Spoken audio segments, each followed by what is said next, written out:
예, 우리 찬양대 우리 지휘자가 아마추어이고 또 우리 반주하는 우리 조혜진 자매가 아마추어지만 오늘 참 프로같이 하죠, 그렇죠? 예. 그리고 우리 찬양대원들이 아름다운 찬양을 하나님 앞에 올렸습니다. 감사를 드립니다. 예, 오늘 우리 교회를 찾아오신 손님 여러분, 우리 주님의 은혜로 여러분 모두를 따뜻하게 환영합니다. 우리 성도님 여러분 모두에게도 하나님이 우리에게 주시고자 원하시는 귀하고 은혜로운 축복이 가득하기를 주님 이름으로 축원합니다. 오늘은 여러분들과 함께 마태복음 우리 주보에 나오는 그 본문 성경을 제가 바꿨습니다. 마태복음 28장 18절에서 20절, 우리 모두가 익히 잘 아는 말씀을 중심으로 너희와 항상 함께 있으리라 하는 제목으로 말씀의 은혜를 나누도록 하겠습니다. 마태복음 28장 18절에서 20절의 말씀, 우리 다 함께 짧으니 읽도록 하겠습니다. 예수께서 시작. 예수께서 나와 일러 가라사대 하늘과 땅의 모든 권세를 내게 주셨으니 그러므로 너희는 가서 모든 민족으로 제자를 삼아 아버지와 아들과 성령의 이름으로 침례를 주고 내가 너희에게 분부한 모든 것을 가르쳐 지키게 하라. 볼지어다 내가 세상 끝날까지 너희와 항상 함께 있으리라 하시니라. 맨 마지막 말씀, 내가 세상 끝날까지 너희와 시작 너희와 항상 함께 있으리라. 오늘 이 말씀이 말씀의 제목이 되겠습니다. 제가 지난번 아프리카 선교 여행을 갔을 때 잔지바라고 하는 곳에 갔더니 큰 대성당이 있었고 그 안에 십자가가 아주 특별한 한 십자가가 있었습니다. 근데 그 십자가에 대하여 아래 설명해 놓기를 리빙스톤이 죽은 후에 그의 심장을 이제 묻었는데 그곳에 나무 한 그루가 자랐답니다. 그런데 그 자란 나무를 찍어다가 십자가를 만들어 이 성당 안에다가 두었노라고. 그것을 보기 위하여 수많은 사람들이 그 십자가 앞에 머물러 서는 모습을 보게 되었습니다. 그러면 이 리빙스톤이라는 사람을 여러분들께서 혹시 들어보셨습니까? 이 리빙스톤, 이 데이빗 리빙스톤은 여러 해 동안 아프리카에서 그 오지에서 그가 복음을 증거하다가 참으로 여러 번에 걸쳐서 질병에 걸려 죽을 뻔하고 경우에 따라서는 아주 아프리카에 가니까 사자가 왜 그렇게 많은지 이 사자가 한쪽 팔을 뜯어먹다가 말이죠. 이 몸이 완전히 이게 다 망가졌습니다. 이러한 모습으로 옥스퍼드 대학에서 돌아와서 그가 설교할 수 있는 시간이 있었습니다. 그때 학생들에게 그 검은 대륙에서 여러 가지 고통과 아픔과 고독과 눈물에 대하여 이야기를 하다가 맨 마지막 상황을 이렇게 결론을 지었습니다. 여러분, 내가 그 힘든 곳에서 어떻게 지탱할 수 있는가를 이야기하겠습니다. 그곳에서 지탱해 주게 한 말씀이 있었는데 그 말씀은 우리 예수님이 내가 세상 끝날까지 너희와 항상 함께 있으리라고 하는 이 믿음 때문에 그곳에서 복음을 전할 수 있었고 그곳에서 지탱할 수 있었다고 고백했습니다. 성도 여러분, 아무리 위대한 선교사 리빙스톤이라 하더라도 그는 원래 우리와 똑같은 하찮은 한 연약한 인간에 불과했습니다. 하지만 저를 저토록 위대하게 만든 것이 무엇입니까? 그것은 오늘 마태복음 28장 18절에서부터 20절에 나와 있는 그 중추적인 말씀, 세상 끝날까지 너희와 항상 함께 있겠다고 하시는 하나님의 약속을 믿고 하나님의 위대한 사명을 실천하게 한 것에 있었던 것입니다. 여러분, 그에게서 우리가 무엇을 배울 수 있을까요? 여러분, 그에게서 배울 수 있는 것은 하나님을 신뢰하는 믿음을 배우게 된다고 하는 사실인 것입니다. 여러분, 어떤 믿음입니까?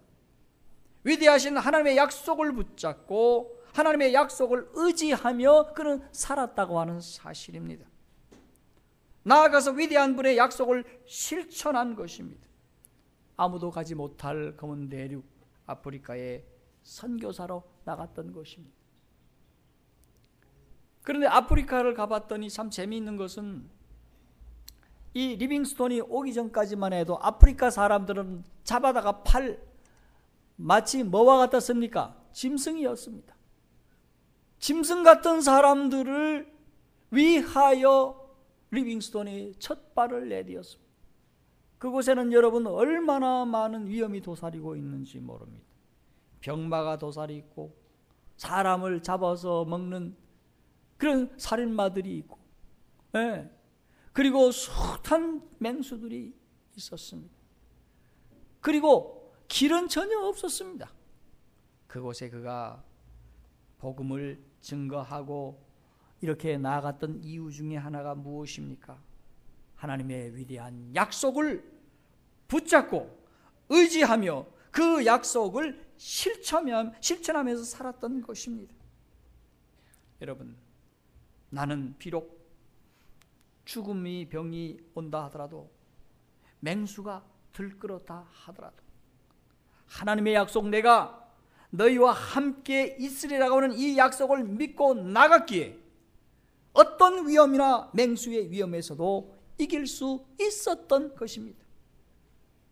그의 노력으로 수많은 죽어가는 영혼이 구원을 받아 하나님의 자녀로 태어나서 돌아오게 되었습니다. 이렇게 복음을 전하다가 리빙스톤이 그곳에서 죽습니다. 그런데 리빙스톤이 제가 보니까 그저 복음만 전한 사람이 아니었습니다. 어느 날 노예가 어느 날 한 흑인이 백인 이 노예 사냥꾼에게 잡혔습니다. 그때 리빙스톤이 쫓아가서 그 상인을 잡고 이야기를 합니다. 당신이 사람을 잡았소.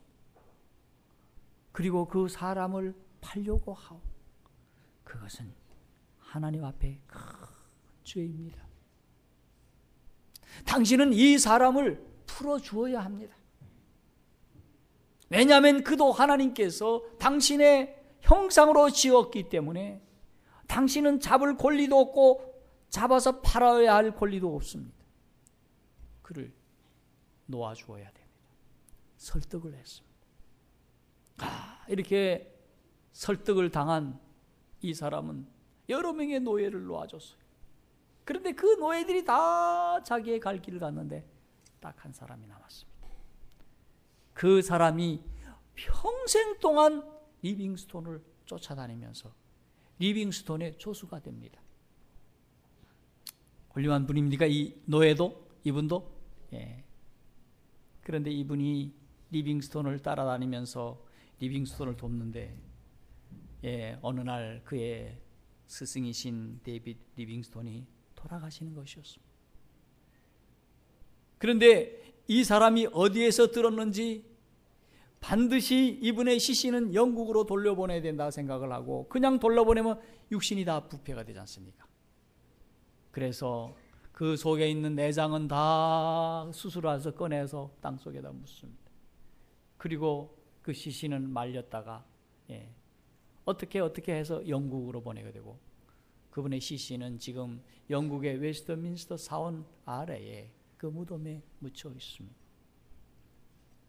여러분, 이렇게 복음을 사랑하고 영혼을 사랑할 수 있었던 이유가 무엇입니까? 바로 하나님의 약속을 붙잡고 하나님의 약속을 실천하였기 때문입니다. 그것으로 인하여 리빙스턴은 우리 하나님 나라에서 위대한 자로, 하나님께는 영광이 되는 그런 자로 우뚝 서게 되었던 사실입니다. 여러분, 미국에서 성공한 성공적 생활에 관한 책을 쓴 유명한 저술가 카네기라고 하는 사람에 대하여 들어보셨으리라고 생각합니다. 그런데 이 카네기가 어느 날 교회에서 신앙 간증을 했습니다. 그때에 많은 사람들이 감동을 받았는데 그는 자신의 어린 시절을 울먹이면서 간증을 합니다. 그는 미조리주 농가에서 태어나서 몹시도 가난한 홀어머니 밑에서 자랐습니다.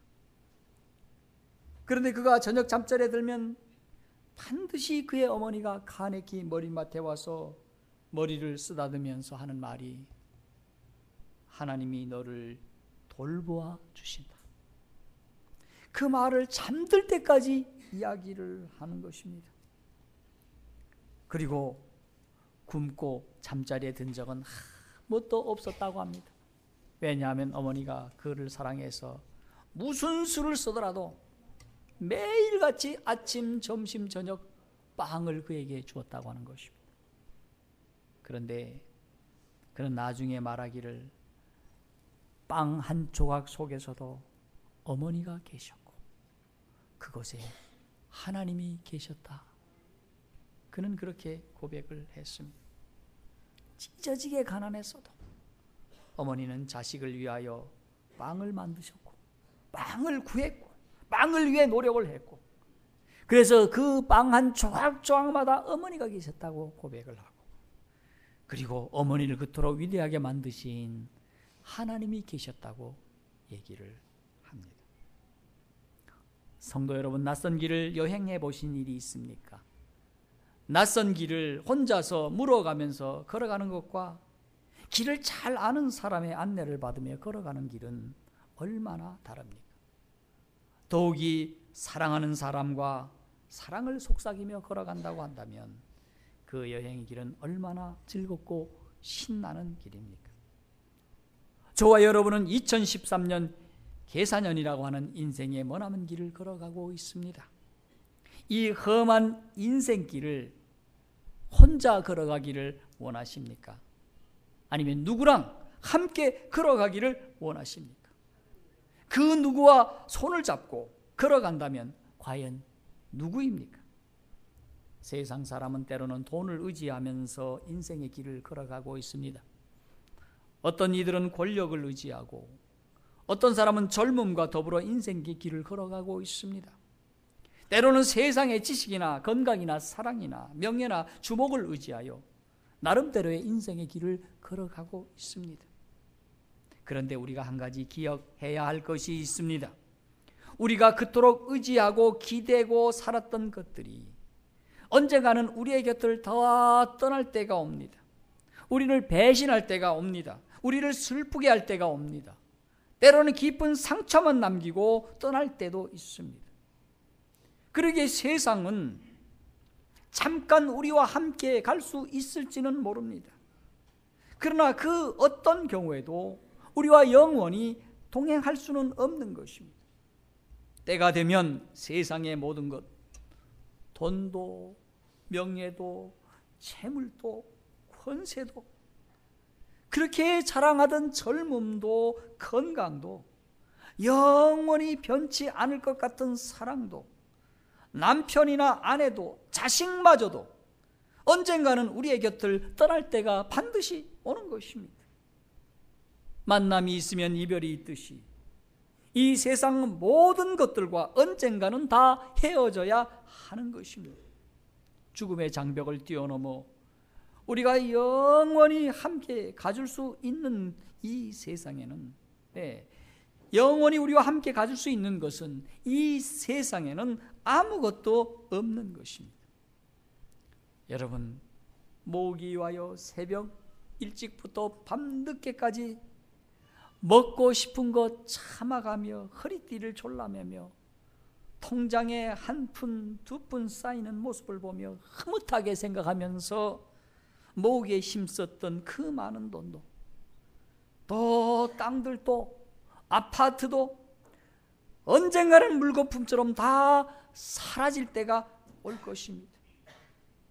또 목숨 걸고 추구했던 권력, 명예, 이것을 얻기 위하여 어떤 사람은 친구의 우정마저도 저버리고 얻었지만 그것도 언젠가는 우리 곁을 떠나게 된다고 하는 사실입니다. 심지어 죽어도 같이 죽고 살아도 같이 살자고, 검은 머리 팥뿌리가 되도록 같이 살자고 손가락 꺾고 맹세했던 그 사랑도, 나의 살과 피처럼 생명처럼 아꼈던 자식과도 언젠가는 다 헤어져야 하는 것입니다. 그래서 인생은 결국은 외로운 외기러기 마냥 혼자 남을 때가 반드시 오고 마는 것입니다. 그런데 사랑하는 성도들이여, 오늘도 이토록 험난한 인생길을 외로이 걸어가고 있는 우리를 향해 주님은 말씀하십니다. 보라, 세상 끝날까지 항상 너희와 함께 있으리라.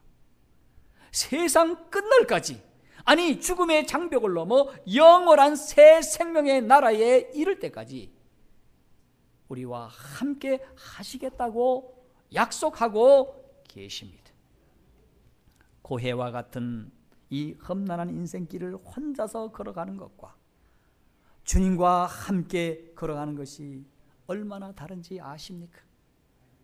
주님은 말씀하십니다. 내가 길이요, 내가 진리요, 내가 생명이니 나로 말미암지 않고는 아버지께로 올 자가 없느니라. 이 말씀은 주님이 우리의 인생의 인내자, 안내자를 넘어서 길 자체가 된다고 하는 것입니다. 보라, 내가 세상 끝날까지 항상 너희와 함께 있으리라. 주님은 언제나 우리와 함께 계십니다. 우리의 연약한 손길을 주님께 믿음으로 맡긴다면 우리 주님은 오늘이나 내일이나 영원히 변함없으신 분으로 우리의 인생길을 잡아주시고 우리의 손 붙잡으시고 우리를 인도하여 주실 줄 믿습니다. 비록 음침한 사망의 골짜기와 같은 길을 걷는다 하더라도 주님은 죽음을 뛰어넘어 영원한 천국에까지 함께 하시기를 원하십니다.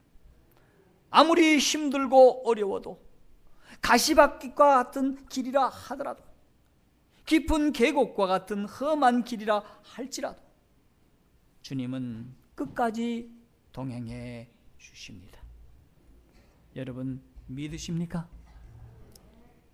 우리 주님이 우리에게 오셔서 우리의 누가 되기를 원하십니까? 함께 하다고 하는 말의 의미는 동반자라는 뜻을 가지고 있습니다. 오늘 우리 주님이 우리와 함께 하시면서 무엇 하기를 원하십니까? 여러분의 동반자가 되기를 원하십니다. 동반자라고 하는 두 번째 의미는 파트너인 것입니다. 길동무라고 하는 말이지요. 여러분 인생의 동반자, 그분은 인생의 로정에서 우리와 함께 동행하시며 우리의 동반자 되기를 원하십니다. 험한 길에도 힘든 길에도 고통의 길에도 슬픔의 길에도 어떠한 길에라도 함께 동반자가 되셔서 잠깐 있다가 가는 것이 아니라 세상 끝날까지 함께해 주시겠다 말씀하고 있습니다. 여러분 인생의 동반자란 그냥 잠깐 있다가 헤어져 버리고 만났다가 떠나버리는 그러한 인생의 사람은 동반자가 아닙니다. 끝까지 인생의 길을 가는 자가 친구가 되어주고 슬픈 일이 있어도 고통스러운 일이 있어도 끝까지 참고 인내하며 같이 가는 주는 자가 동반자인 것입니다. 여러분 일찍이 야곱은 아버지를 속여서 장자의 권리를 빼앗았습니다. 그 일 때문에 먼 길을 도망치는 도망자가 되어야 했습니다. 정든 고향 등지고 사랑하는 부모님 다 버리고, 여러분, 지친 몸으로 피곤한 가운데 자기의 몸을 가눌 길 없어서 들판에 돌을 베개를 삼아서 자려고 했습니다. 잠들려고 했지만은 잠이 들지를 않습니다. 예, 하나님께 죄를 짓고 아버지를 속였고 형을 속였습니다. 그것으로 인해서 그는 너무도 고통스러웠습니다. 그때 시간이 지남에 따라 그는 잠이 들고 말았습니다. 그런데 꿈속에서 놀라운 하나님께서는 사실을 보여주셨습니다. 그것이 무엇입니까? 바로 사닥다리였던 것입니다. 그 사닥다리는 자기로부터 시작해서 저 하늘에 이르도록 다 있는 모습을 보았습니다. 그리고 그 사닥다리는 빈 사닥다리가 아니라 천사들이 오르락 내리락 하면서 그를 돕고 있는 모습을 보고, 그리고 사닥다리 꼭대기에는 하나님께서 앉아 계신 거 아니라 서서 그를 바라보고 있는 모습을 보게 되었던 것입니다. 그런데 창세기 28장 15절의 말씀은 하나님께서 서서 그냥 빙그레 웃고만 계신 것이 아니라 놀라운 약속의 말씀을 허락해 주셨습니다. 창세기 28장 15절 여러분이 보시기 바랍니다. 야곱아, 내가 너와 함께 있어 내가 어디로 가든지 너를 지키며 너를 이끌어 이 땅으로 돌아오게 할지라. 내가 내게 허락한 것을 다 이루기까지 너를 떠나지 아니하리라. 그때 야곱은 생각했습니다. 그렇구나. 나는 내 혼자인 줄 알았는데 하나님이 여기에도 나와 함께 계셨구나. 나는 세상에서 외톨이인 줄 알았는데 아무도 나와 함께 하는 이가 없다고 생각을 했는데 하나님이 나와 함께 계시구나. 야곱은 외치지 않을 수가 없었습니다. 이것이 바로 사랑의 하나님께 대한 영적인 감격입니다. 비록 그가 죄짓고 도망가는 사람에게 하나님은 여전히 하나님의 사랑을 보여주시고 함께 하시겠다는 보증을 주셨던 것입니다. 여러분, 이토록 놀라운 사랑과 보증을 주신 하나님께 감사를 올립시다. 이 과정을 바라본 야곱은 그날 순간을 영원히 붙잡기를 원하고 하나님을 의지하기 원했고 의지하며 살았습니다. 여러분, 이것이 하나님이 원하시는 임마누엘의 신앙인 것입니다. 그래서 우리 하나님은 당신의 아들의 이름을 임마누엘이라고 지으시고 하나님이 우리와 함께 하시겠다고 다시 보증해 주셨던 것입니다. 방금 전만 해도 야곱은 어떤 처지에 있었습니까? 외로이 혼자서 힘들고 버겁고 피곤하고 지친 인생의 길을 홀로 방황하면서 걸어가는 나그네에 불과했습니다. 그러나 지금의 야곱은 하나님과 함께 동행하는 동반자의 입장에서 감격의 발걸음을 내디딜 수 있었습니다. 방금 전에 야곱의 입에서 한숨과 탄식의 소리만 들렸지만 하나님을 만난 후 하나님께서 나의 동반자라고 하는 사실을 깨우친 후에 그의 입에서 감격과 찬양의 소리가 들려 나왔습니다. 이제 야곱의 마음은 갈등과 두려움과 고독으로 가득 찼고 그의 육신은 피곤함으로 버거운 발걸음을 옮겼지만 오늘 하나님이 너와 함께 하겠다고 하는 약속의 말씀을 들었을 때 새 힘이 솟아났던 것입니다. 더 이상 한숨과 탄식은 사라지고 갈등과 두려움과 고독의 마음은 사라지고 피곤함과 버거운 발걸음은 사라지게 되었던 것입니다. 이것들은 더 이상 그의 것이 아닙니다. 그것들은 패배자들이 가지고 걸어가는 모습입니다. 이제는 더 이상 패배자의 길을 걸어가는 것이 아닙니다. 그가 비록 그의 걸어가는 길이 험난하고 힘들고 지칠고 버겁다 하더라도 하나님을 만나고 하나님이 그에게 주신 약속의 말씀을 들었을 때에 새 힘을 허락받고 새로운 눈이 열리게 되었고 새로운 믿음이 마음속에 용솟음 칠 수 있게 되었다는 사실입니다. 오늘 하나님이 너희와 함께 하시겠다고 하는 말씀은 그냥 뚝 던진 한마디 말씀이 아니라고 하는 사실입니다. 우리의 아픔과 슬픔과 고통과 죄의 상처를 어루만지시면서 내가 너와 항상 함께 하겠다고 하는 약속이라고 하는 사실을 믿으시기를 주님 이름으로 축원합니다. 누가복음 7장 11절에 보면 옛날 나인성에 살던 한 과부의 슬픈 사연이 소개되고 있습니다. 이 여인은 일찍 남편을 만나서 멋지게 인생을 즐기며 살았습니다. 행복했습니다. 다복했습니다. 그런데 두 사람 사이에 정말로 아름다운 아들이 태어났습니다.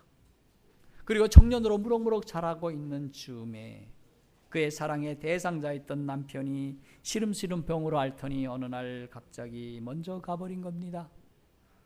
통탄할 일이었지요.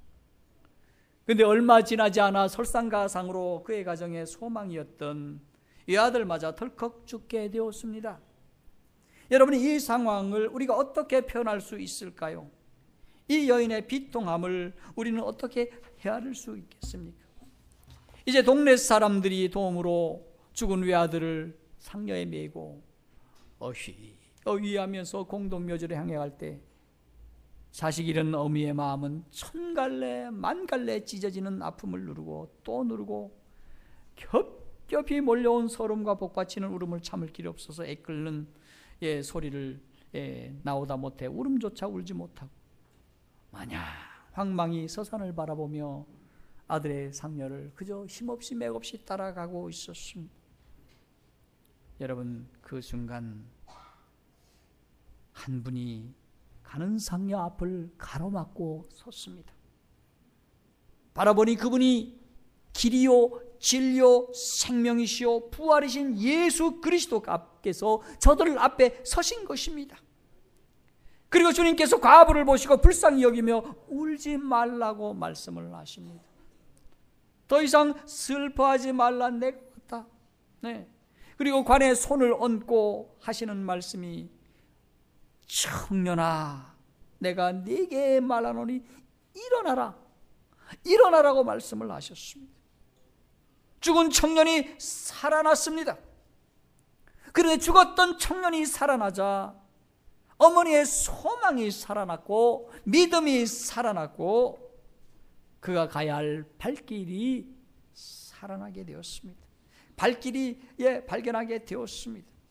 여러분, 이 불쌍한 여인의 인생의 참 동반자 되시는 예수님을 믿고 살아가실 때에 그토록 처절한 인생의 그 길이 가시밭길 같았지만 주님을 모셨을 때 행복의 길이요 축복의 길이요 성공과 은혜의 길임을 그는 체험적으로 갖게 되었던 것입니다. 여러분, 이 기적의 체험의 역사를 맛보게 되어 성경에 기록된 오늘 이 여인과 같은 귀한 소망을 얻는 한 해가 되기를 주님 이름으로 축원합니다. 여러분, 이렇게 험한 세상에서 나의 진정한 파트너가 있을까요? 여러분, 세상에는 없습니다. 아무리 눈을 씻고 봐도 없습니다. 아무리 세상을 호령해도 진정한 동반자가 없다면 그의 인생의 말로는 비참해집니다. 한때 세상을 호령하던 나폴레옹의 말로는 어땠습니까? 권좌에 앉았을 때에는 사람들이 아부하던 사람들이 인산인해를 이루면서 따랐습니다. 그런데 그가 전쟁에 패하여서 포로가 되었을 때 모두가 다 버리고 갔습니다. 따라오는 자가 없어요. 여러분, 일본의 세계적인 문학작가 가와다 야스나리라고 하는 사람은 노벨 문학상까지 받은 대단히 유명한 문학가였지만 그는 자살로 생을 마감했습니다. 여러분, 오늘날 많은 사람들이 왜 자살하기를 원합니까? 한국의 368만 명이 자살하고 싶답니다. 여러분, 한 사람이 자살을 하면 7명이 옆에 있는 7명의 사람이 자살하고 싶어진다는 겁니다. 이거 베르데리 효과라고 하는 것인데, 오늘날 이 사람이 죽고 저 사람이 죽음으로 대한민국은 온통 자살로 인생을 마감하는 것입니다. 그 말은 대한민국 사람들이 정신적으로 건강한 것이 아니라 방황하고 있다고 하는 큰 증거인 것입니다. OECD 국가 가운데 최고요, 세계 2번째이라고 하는 사실입니다.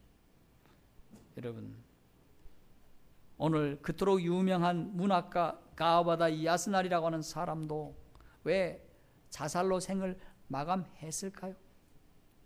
그 인생의 깊은 상처를 헤아려주고 싸매어주고 그와 함께할 인생의 동반자가 없기 때문이라고 그의 친구들이 이야기를 했다는 것입니다.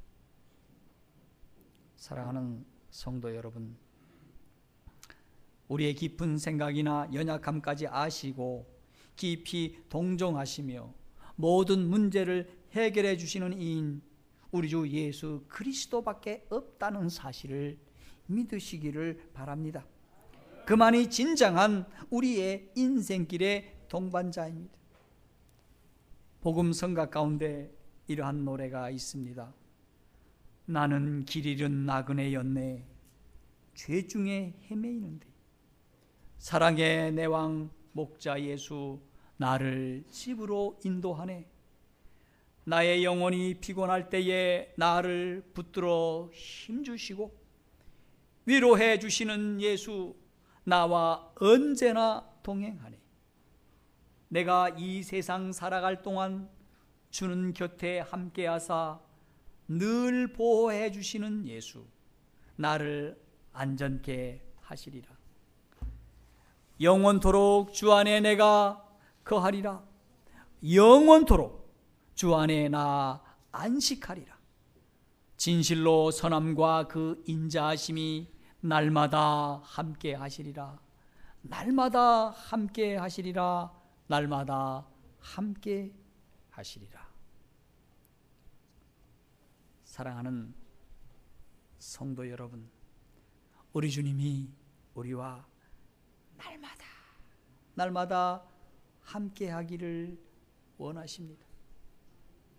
여러분, 절망 가운데 여러분 있을 때가 있습니까? 아무도 알아주지 않고 아무도 헤아려 주지 않고 아무도 도움을 줄 수 없는 그 비참한 처지에 내 혼자 있다라고 생각할 때가 있습니까? 여러분, 저는 가끔씩 어쩌면 나도 이와 같은 처지에 있지 않나라고 생각할 때가 있지만, 그러나 우리 예수님이 하신 약속을 곰곰이 들여보고 생각하고 하나님이 과거에 나의 길을 인도하신 것을 하나하나 살펴볼 때, 하나님이 나와 함께 계시구나.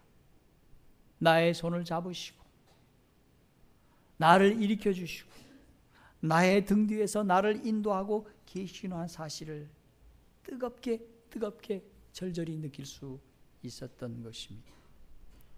성도들이여, 절망같이 느껴졌던 우리의 인생길이 우리 주님의 약속을 붙잡고 주님에게 나아가면 길이 열려 있다고 하는 사실을 믿게 되기를 바랍니다.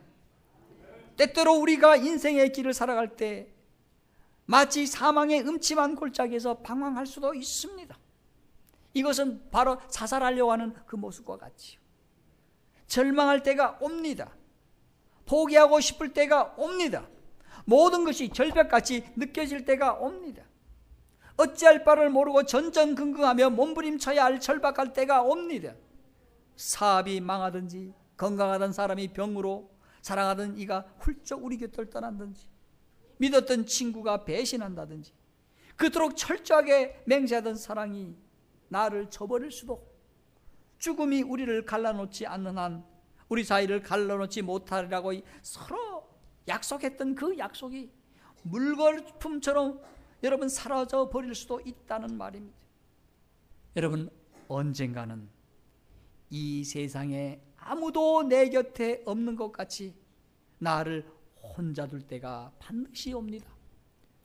부모님에게도 내 마음 열어놓지 못하고, 사랑하는 배우자끼리 서로 마음의 문을 다 열어주지 못해도 그토록 애지중지하면서 갖고 있는 거 다 빼어주었던 사랑하는 자식도 나를 이해해 주지 못할 때가 옵니다.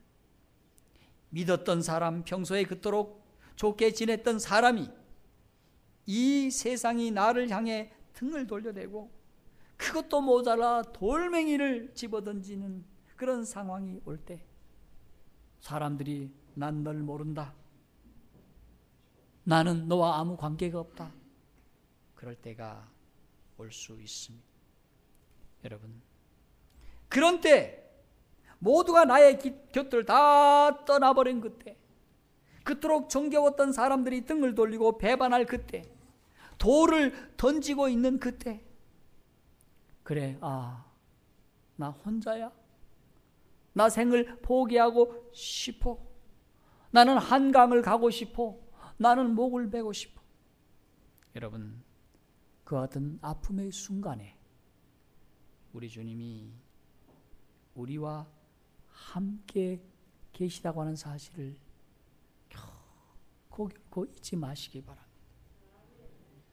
주님이 함께 계십니다. 그냥 잠깐 있다 왔다 갔다 하는 그런 파출부 같은 주님이 아니십니다. 아침에 왔다가 점심쯤 가는 그런 분이 아니십니다. 여러분, 아침부터 저녁까지 한밤중에도, 아니 언제나 우리 곁에 계셔서 나를 위로하시고 나를 인도해 주시고 나를 보호해 주신 분이 주님이시라는 사실입니다. 우리가 아침에 잠시 고개를 숙이면, 아무개야, 내가 오늘도 너와 함께 영원히 있을 거야. 일의 하루를 마치고 잠자리에 들고 머리 숙여 기도할 때, 아무개야, 오늘도 너와 함께 했어. 이 밤도 너와 함께 하마. 여러분, 우리 주님은 24시간 언제나 영원하도록 함께 하실 것입니다. 여러분, 감리교 창시자인 요한 웨슬레는 인생에 제일 큰 행복이 있다면 하나님과 함께 하는 것이라고 말씀하고 있습니다.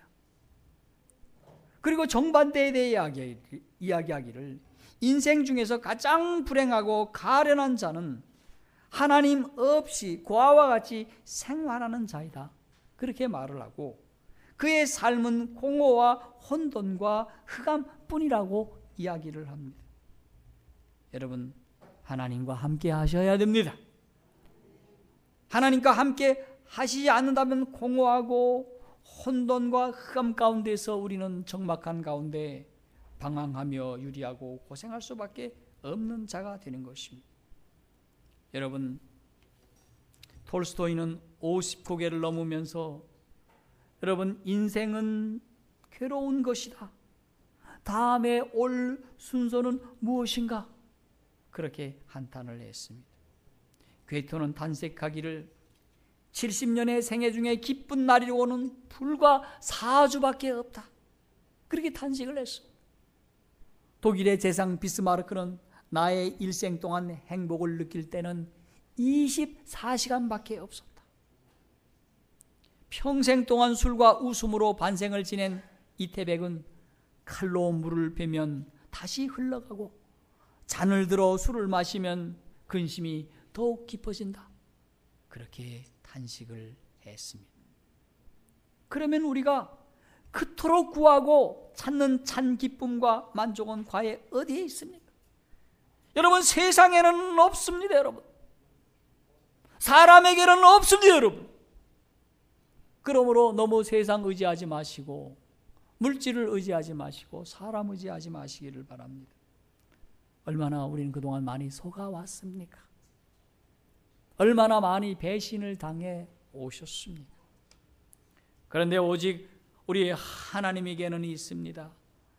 오늘 그 하나님께서 내가 너를 도와주리라, 참으로 의로운 오른손으로 너를 붙들리라. 오늘 이사야 41장 10절의 약속의 말씀을 다시 한번 살펴봅니다. 여러분, 우리가 좋아하는 이사야 41장 10절에 우리 하나님이 우리에게 어떤 약속을 하고 계십니까? 두려워 말라, 내가 너와 함께 함이니라. 다 함께 시작하겠습니다. 시작. 두려워 말라, 내가 너와 함께 함이니라. 놀라지 말라, 나는 내 하나님이 됨이니라. 내가 너를 굳세게 하리라. 참으로 너를 도와주리라.